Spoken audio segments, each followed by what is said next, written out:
সুলাইমান পয়গম্বরের জামানার এক ঘটনা। এক লোক আল্লাহ পাক রব্বুল আলামিনের পক্ষ থেকে আজরাইল আলাইহিস সালামের কাছে নির্দেশ হলো, হিন্দুস্তানে অমুক একটা লোক, তার রূহ কবজ করো। ওই অবস্থায় মালাকুল মউত আজরাইল সুলাইমান আলাইহিস সালামের কাছে দাঁড়ানো। আল্লাহর নির্দেশ, এই মুহূর্তে তুমি তারে এমন একটা লোক, এই লোকটারে হিন্দুস্তানে যান কবজ করো। আজরাইল আলাইহিস সালাম এবার তিনি যাবেন হিন্দুস্তান, যায় তার রূহটা কবজ করবেন। কিন্তু তাকে দেখেন সুলাইমান পয়গম্বরের সামনেই লোকটা দাঁড়ায় আছে। ফেরেশতা অবাক তো হওয়ার কথাই, একটু পরেই যার রূহ কবজ করব এই লোকটা এখন মিশর, আমি কেমন করে হিন্দুস্তানে তারে যান কবজ করব? বড় বড় চোখে তার দিকে তাকালেন, অবাক হয়ে তাকালেন। আজরাইল আলাইহিস সালাম অবাক তো হলেন, এইভাবে এই লোক মিশর কেমন করে? তার তো এই মুহূর্তে থাকার কথা হিন্দুস্তান, কারণ একটু পরে তার রূহ কবজ হবে হিন্দুস্তানে। লোকটা যদি এখানে থাকে, আমি হিন্দুস্তানে তার রূহ কবজ করব কেমন করে? বড় বড় চোখে অবাক নয়নে তাকালেন। এই লোকটা ভয় পেয়ে গেল। মালাকুল মউত আজরাইলকে চিনে না, চেনার কথাও না, কিন্তু তার বড় বড় চোখে তাকানোর কারণে লোকটা ভয়ে অস্থির। আল্লাহর পয়গম্বর সুলাইমান নবীকে কয়, নবী গো, এই লোকটা আমার দিকে যেইভাবে তাকাইছে মনে হয় আমাকে হত্যা করে ফেলবে, মনে হয় আমাকে মেরেই ফেলবে। আমি এই এলাকায় থাকতে চাই না, আমি আরব এলাকায় থাকতে চাই না। আপনি বাতাসের মাধ্যমে আমাকে হিন্দুস্তান পাঠিয়ে দেন। আপনি বাতাসকে আদেশ করেন যেন আমাকে হিন্দুস্তান পাঠিয়ে দেয়। সুলাইমান পয়গম্বর সাথে সাথে তিনি এই বাতাসকে আদেশ করে লোকটাকে তার হিন্দুস্তানে পাঠিয়ে দিলেন। লোকটা জায়গা মতো চলে আসলো। মালাকুল মউত আজরাইল জায়গা মতো আসলেন রূহ কবজ করার জন্য। আইসা দেখেন এই লোক এখানে আইসা হাজির। কেমনে আসলো? আল্লাহর নবীকে আবদার করলো বাতাসের মাধ্যমে যেন হিন্দুস্তান পাঠিয়ে দেওয়া হয়। মালাকুল মউত আজরাইল হিন্দুস্তানে তার রূহ কবজ করলেন। মালিকের দরবারে শুকরিয়া জানান, মালিক তোমার কুদরত, তোমার হিকমত আমরা ফেরেশতা তারপর বুঝি না, বুঝার কথাও না। তোমার কুদরত, তোমার শক্তি আমাদের জানার ঊর্ধ্বে, আমাদের মালুমের ঊর্ধ্বে। আল্লাহর শুকরিয়া আদায় করেন, প্রশংসা করেন। রূহ কবজ কইরা আবার সুলাইমান নবীর কাছে তিনি আসলেন। আল্লাহর পয়গম্বর মালাকুল মউত আজরাইলকে বলতেছেন, ভাই আজরাইল, আপনি আমার পাশে এই লোকটার দিকে এইভাবে কেন তাকাইলেন? এত বড় বড় চোখে তাকাইলেন। লোকটা ভয়ত অস্থির। বাধ্য হয়েছি আমি তারে হিন্দুস্তান পাঠিয়ে দিতে। বাতাসের মাধ্যমে দ্রুত গতিতে তারে হিন্দুস্তান পাঠিয়ে দেওয়া হয়েছে শুধুমাত্র আপনার চাওয়ার জোরে, আপনারই তাকানোর ভয়ে লোকটা আমাকে পাগল করে তুলেছে। আমিও তারে পাঠিয়ে দিয়েছি। কিন্তু এবার আপনি আমাকে একটু বলেন, কেন আপনি তার দিকে এইভাবে তাকাইলেন? কেন তার দিকে এইভাবে আপনি তাকাইলেন? ফেরেশতা মালাকুল মউত আজরাইল কয়, নবী গো, এ তো অবাক এক কাণ্ড, এটা আল্লাহর কুদরতের বহিঃপ্রকাশ। এই হলো ঘটনা। আদেশ হয়েছে আমার উপর তার রূহ কবজ করব হিন্দুস্তানে, কিন্তু আমি দেখি লোকটা দাঁড়ায় আছে আপনার কাছে। এই মুহূর্তে আমি রূহ কবজ করব এই লোকটার হিন্দুস্তানে, কিন্তু আছে সে আপনার কাছে হাজার হাজার কিলোমিটার দূর। কেমনে তারে আমি রূহ কবজ করব হিন্দুস্তানে? এই কারণে আমি তার দিকে অবলোক নয়নে, অবাক নয়নে তার দিকে তাকাইছি। এই লোক এখানে কেন? এ তো এখানে থাকার কথা, এই লোক এখানে কেন? এজন্য অবাক নয়নে তাকাইছি। কিন্তু আল্লাহ পাকের কুদরত বুঝাবার দায়িত্ব নবী, সে নিজে আপনার কাছে প্রস্তাব করলো যেন আপনি তার হিন্দুস্তানে পাঠিয়ে দেন, আর আপনিও পাঠিয়ে দিয়েছেন। আর এই মাত্র আমি তার রূহটা কবজ কইরা আপনার কাছে হাজির হয়েছি। मौत को समझाए गाफिल इख्तिताम जिंदगी, मौत को समझाए गाफिल इख्तिताम जिंदगी, दर हकीकत मौत है सुबह हयात जिंदगी। मौत को मत दूर समझो, मौत है हरदम करीब। मौत को मत दूर समझो, मौत है हरदम करीब। तुमको मोहलत न मिलेगी, लब हिलाने ऐ गरीब। तुमको मोहलत न मिलेगी, लब हिलाने ऐ गरीब। এজন্য কবি কয় মৌতকে যে দূরে মনে করে সে আহমক, সে বোকা। মৌত তোমার খুব কাছে, মনে করবে না মৌত দূরে। হ্যাঁ, মৌত তুমি চোখের পলক ফলাইবা, লব ফলাইবা, একদম ভাত খাওয়ার, খাদ্য খাওয়ার সুযোগ পাবে না।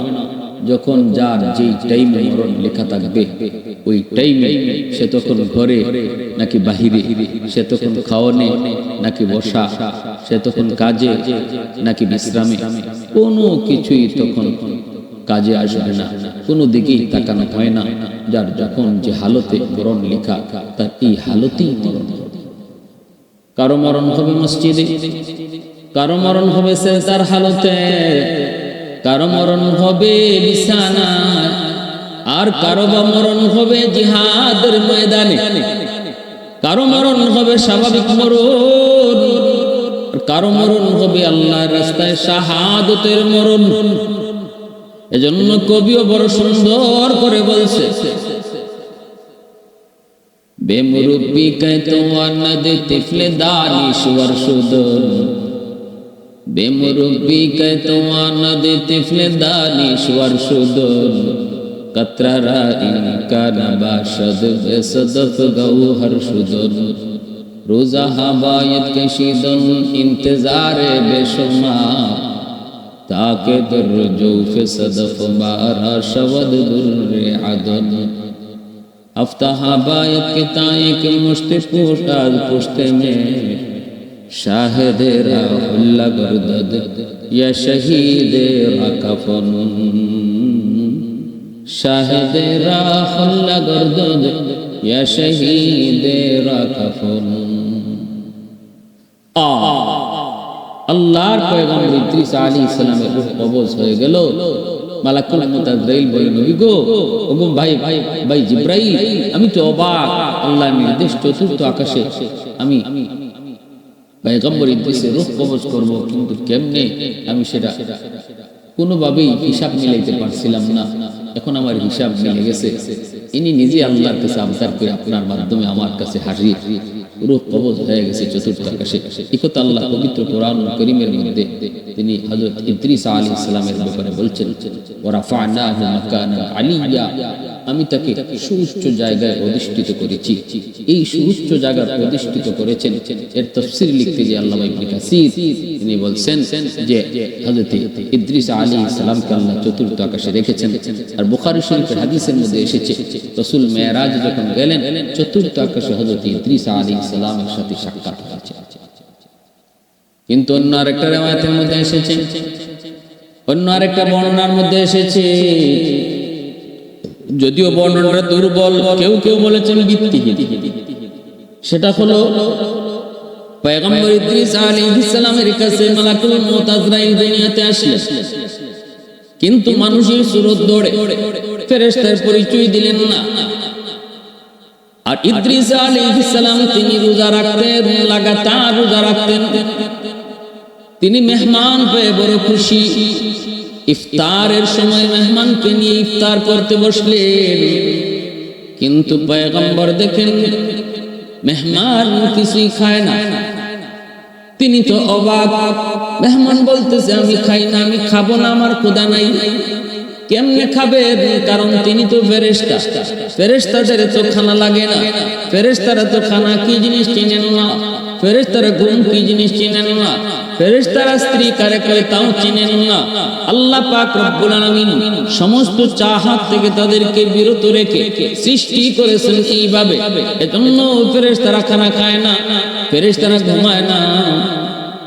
আজরাইল আলাইহিস সালাম মানুষের সুরত ধরে আসলেন আর বললেন, পয়গম্বর আমি আপনার বাড়িতে মেহমানদারি করব, আমি আপনার বাড়িতে মেহমান। পয়গম্বর খুশি হলেন, মেহমান পেয়ে তিনি তো খুশি, তিনি বাড়িতে মেহমানকে কদর করলেন। পরের দিন পয়গম্বর তাকে নিয়ে বের হয়েছে, চলেন আশেপাশে আপনাকে আমার এলাকা ঘোরায় দেখাই। বের হলেন, বের হয়ে দেখতেছেন, দেখতে দেখতে একটা বাগানের ভিতরে যায় ঢুকলেন। হাতের কাছে ফল, বিভিন্ন ফলের গাছের ফল হাতের কাছে ঝুলতেছে। হযরত মালাকুল মউত আজরাইল মানুষের সুরত ধরে আসলেন। এইবার তিনি বলতেছেন, পয়গম্বর চলেন আমরা এই ফল গাছ থেকে ফল খাই। এই যে দেখেন কত পাকা ফল, কত সুন্দর পাকা ঝুলতেছে, চলেন একটা ফল খাই।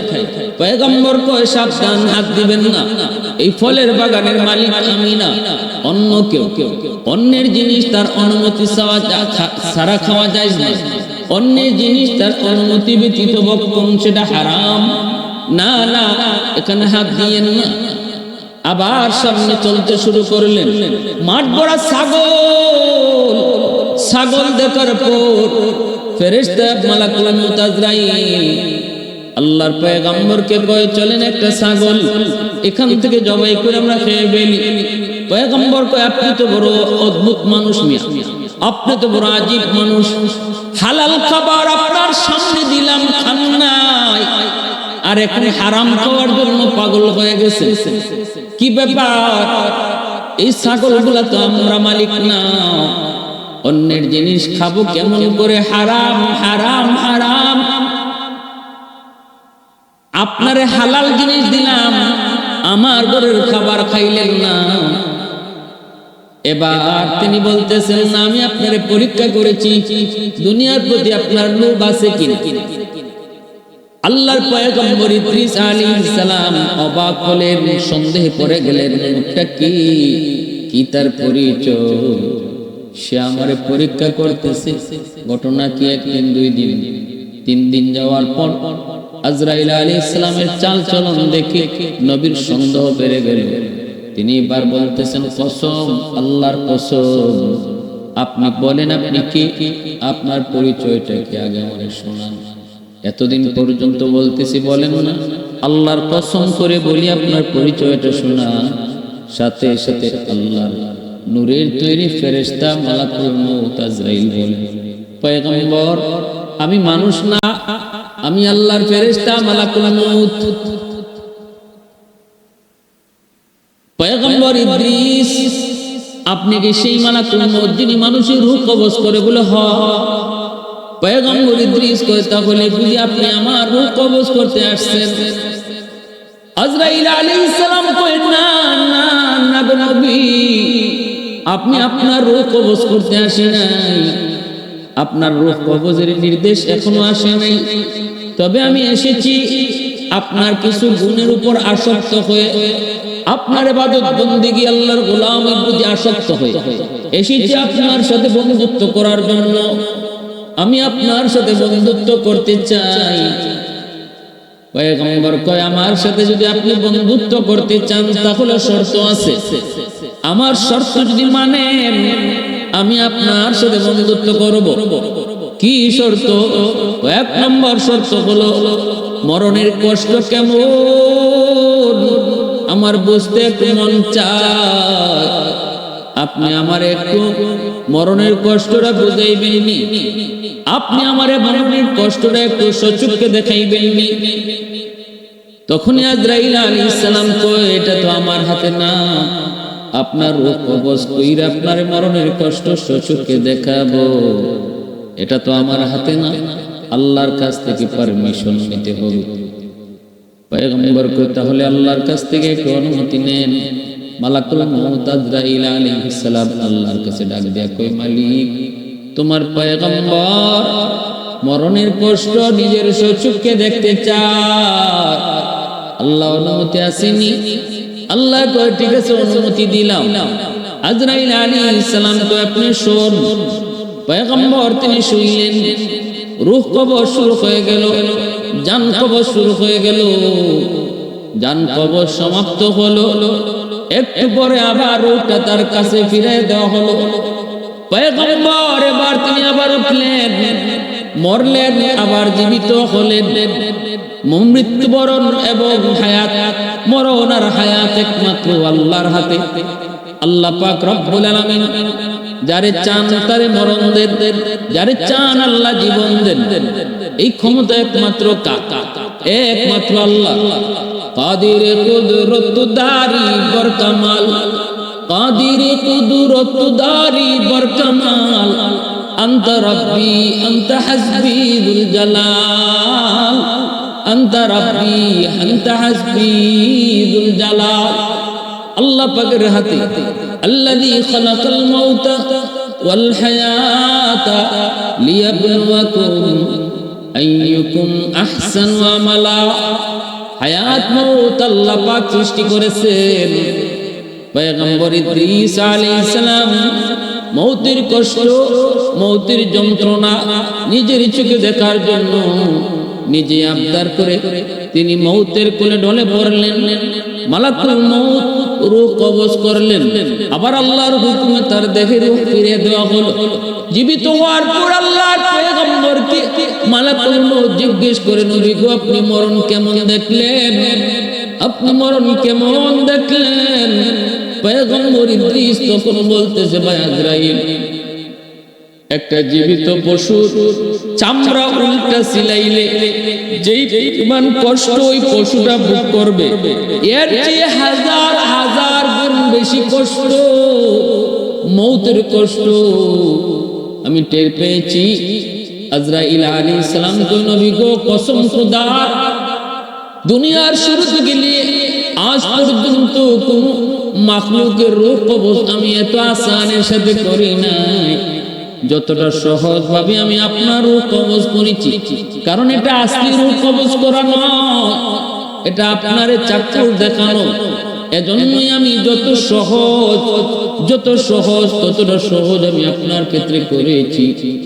আল্লাহর পয়গম্বর ইদ্রিস আলাইহিস সালাম তিনি বুঝলেন মৌতের কষ্ট কত কঠিন, মৌতের যন্ত্রণা কত কঠিন। পয়গম্বর ইদ্রিস এবার মালাকুল মউতকে ডাক দিয়ে কয়, ভাই আজরাইল, তোমার সাথে আমার বন্ধুত্ব হবে, আর একটা শর্ত আছে। কি সেই শর্ত? ওই শর্তটা হলো আল্লাহ পাকের তৈরি জাহান্নাম আমার একটু নিজের চোখে দেখাইবানি। জাহান্নাম দেখতে মন চায়, আমাকে একটু জাহান্নাম তুমি দেখাইবানি। আল্লাহর কাছে আবদার করে, আল্লাহ, আপনার পয়গম্বর ইদ্রিস জাহান্নাম নিজের চোখে দেখতে চায়। আল্লাহ কয়, অনুমতি দিলাম। আজরাইল আলাইহিস সালাম পয়গম্বর ইদ্রিসকে নিয়ে জাহান্নামের কিনারায় এসে জাহান্নাম দেখাইলেন। জাহান্নাম দেখলেন, জিজ্ঞেস করলেন, নবী গো, কেমন দেখলেন? আল্লাহর পয়গম্বর কয়, তো ভয়াবহ, কল্পনা করি নাই। আল্লাহ যা কইছে বাস্তবের চেয়ে হাজার হাজার কোটি কোটি গুণ বেশি আযাব আর কষ্ট। একথা আমার নবীও বলেছেন। নবীজি মেরাজে রজনীতে জাহান্নাম নিজের চোখে দেখছেন, জান্নাত নিজের চোখে দেখছেন।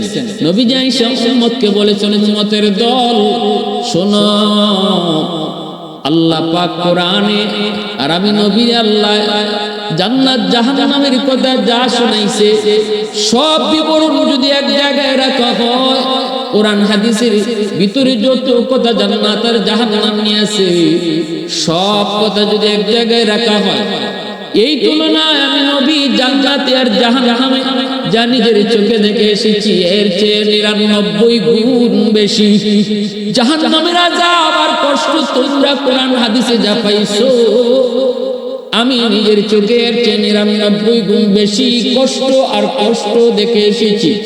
জান্নাতের সুখ শান্তি কোরআন হাদিসের ভিতরে তোমরা যা শুনেছো আর পাইছো, আমি নবী জান্নাতের সুখ শান্তি যা দেখছি এটা 99 গুণ বেশি, বাস্তবে 99 গুণ বেশি। পয়গম্বর ইদ্রিস তিনিও বলতেছে, ভাই আজরাইল, যা জেনেছি এর চেয়ে বাস্তবে হাজার গুণ বেশি। এবার আল্লাহর পয়গম্বর ইদ্রিস ডাক দিয়ে কয়, ওগো ভাই আজরাইল, আরেকটা আবদার তোমার কাছে করি, এরপরে আমার আর তোমার মধ্যে বন্ধুত্ব হয়ে যাবে। আমার তোমার বন্ধুত্ব হওয়ার জন্য আর একটা 3 নম্বর শর্ত হলো আমাকে জাহান্নাম তো দেখাইছো, এবার আমাকে জান্নাত তুমি দেখাইবা। পয়গম্বর জান্নাত দেখার আবদার করলেন, কিন্তু ভিতরে ভিতরে একটা ইচ্ছা, একটা নিয়ত তার আছে। এটা মালাকুল মউত আজরাইলকে বুঝাইলেন। দিলের খবর আজরাইল জানে না, দিলের খবর জানেন কে? আল্লাহ। দিলের খবর জানেন কে? আল্লাহু আলিমুম বিযাতিস সুদূর। অন্তরের খবর একমাত্র জানেন কে? আল্লাহ। আজরাইল আলাইহিস সালাম জানে না, ফেরেশতা জিবরাইলও জানে না, আমার আপনার নবী অন্তরের খবর জানে না, বড় পীর আব্দুল কাদের জিলানী অন্তরের খবর জানে না। তাহলে আমার পীর সাহেব কেমনে জানবো? আমার আটপশি চন্দ্রপাড়া আর এরকম মাজারি এরা কেমনে জানবো? মাইজবান্ডারি কেমনে জানবো? কোন ওলি আল্লাহ অন্তরের খবর জানে না, নবী নাই জানে না, জানবেন জানে না শুধু একমাত্র কেবলমাত্র শুধুমাত্র আল্লাহ। এজন্য আজরাইল আলাইহিস সালাম পয়গম্বর ইদ্রিস যখন জান্নাত দেখতে চাইলেন, আল্লাহর কাছে আবদার করে, মালিক তোমার পয়গম্বর জান্নাত দেখতে চায়।